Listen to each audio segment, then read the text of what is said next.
picture this. You wake up on a Monday morning and you're going to your favorite local coffee shop. The barista there, she knows your order just by your face. You're a regular. You're meeting up with a friend today, and at your last meeting, you mentioned that you loved this library book that you just got. The friend surprises you with a copy of the library book. What a sweet start to the morning. Next, you're off to work, where you know you need to write a proposal for a new client. So you ask your coworker, hey, do you have a minute? I'd love to get your thoughts on this. You work together, you chat, you even have her proofread it before you send it out to the client. You go home, but before you go home, you remember you need a couple things from the grocery store. So you head on in, you're stopping by the bakery counter to pick up some treats for your mom's birthday, and you bump into a friend. She's having a party next week. She invites you. Nothing fancy, just good food and good people. You're really looking forward to it. You head home where your significant other is stirring up a big pot of chili or whatever their signature dish is, and you have a friend that's going to stop by for a good old-fashioned couch catch-up. Ugh, what a sweet day. Now let's picture a different day. You wake up, and the first thing you do is pull out your phone and order your coffee for mobile pickup. All you have to do is walk in, grab it off the shelf, and head to work. When you're at work, you know you need to write a proposal for a new client. So you ask ChatGPT, hey, how do I write this? It helps you write it, brainstorm, proofread it, so you can send it off to your client. On the way home, you know you need a couple things from the grocery store. So you, Walmart or ShopRite, direct it so it's waiting on your front porch for you when you get home. Does it feel like maybe we're building some habits that are conveniencing connection right out of our lives? In 2023, Dr. Vivek Murthy, the 19th Surgeon General of the United States, declared that loneliness was a public health epidemic. He found in his practice that not only was loneliness affecting our social well-being, it was affecting our physical health, it was affecting our longevity, and it was affecting our productivity. And 2023 was only 2 years ago. I know it feels like a lifetime ago, but it was only 2 years ago. So it feels as though we need connection now more than ever. Now, what does community mean? If you look in the dictionary, it'll say something like a place where you live or a feeling of fellowship amongst others. I think community is deeply personal. It ebbs and flows in my life as I grow and evolve. But I first realized the importance of community when I was commuting to and from New York City. After university, I graduated and I went on to work at NBC Universal's Oxygen, where I took I'm trying to situate ourselves, 447 Park and Ride to Port Authority every single day. And I wasn't alone in this. If you didn't know, East Stroudsburg has the longest average commute in America. The Martz Mambo is not unfamiliar to most of us who are from here. But what I quickly realized is that no matter how much I loved my job, how much I loved my coworkers, or how impressive my job sounded on paper, I was never going to be able to engage in community while I was commuting 2 to 5 hours a day, give or take. So I had to make a change. I could either move closer to the city for work, but I knew that a lot of my colleagues still commuted 2 to 3 hours a day, even if they lived geographically closer. Or I could plant my roots somewhere else. Now, show of hands, I know we have a mixed crowd today. Who here is from the Poconos or has lived here long enough? About half, right? So I grew up here, and I was told my whole life, you gotta go. You cannot stay here.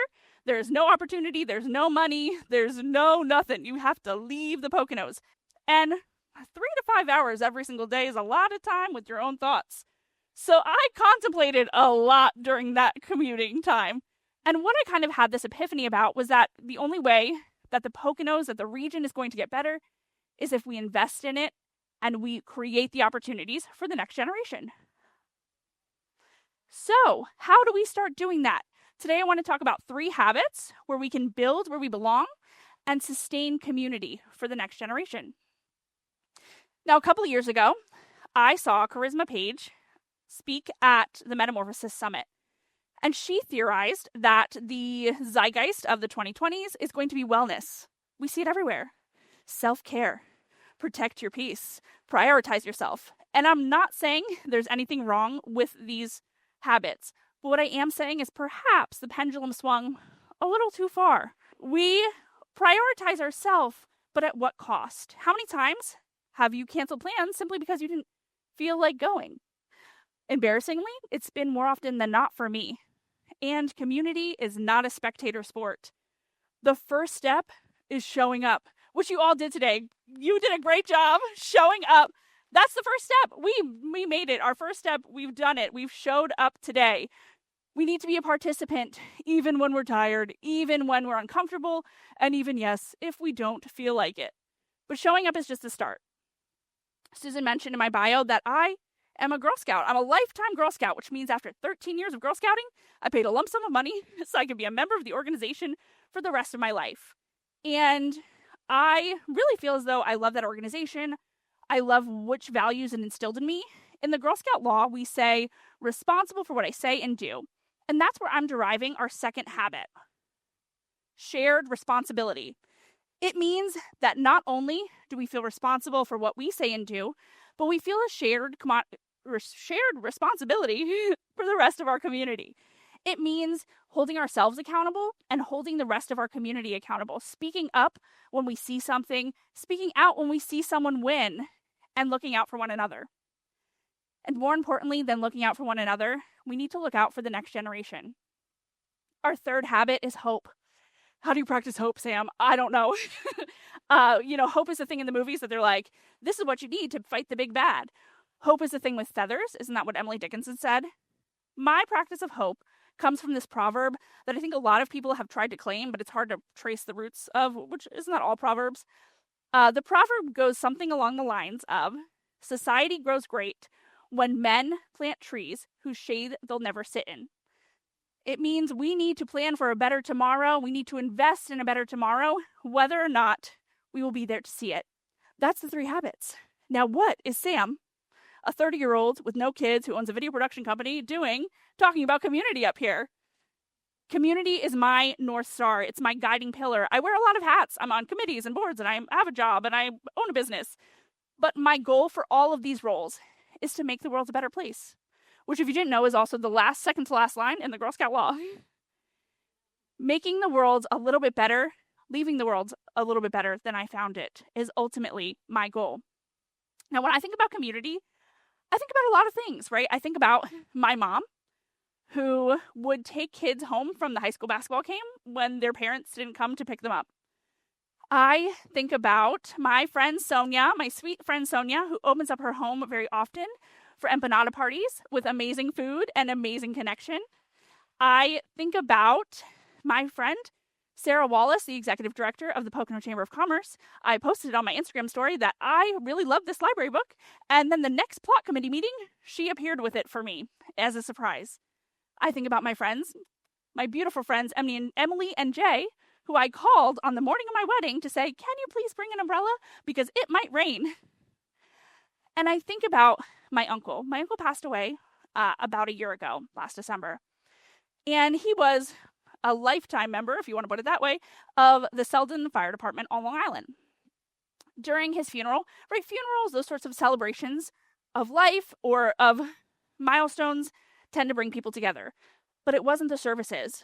After the services, we went back to the fire hall, and I saw how he invested in his community everywhere in that building. I saw photos of him with his father as a teenager on the wall. I saw a bar he built in the rec room after he retired. I saw the men that drove him to department meetings after he lost his license after having a stroke. And I saw how he built a better tomorrow, even though he wouldn't live to see it.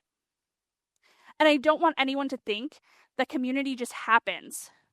Community takes work. It takes unconscious practice. It takes habits. So I hope that we will all do our best to show up, to share responsibility with our community, and to have hope for the next generation.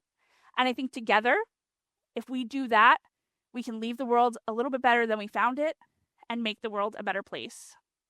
Thank you so much. My name is Sam Washington. Yay. Thank you.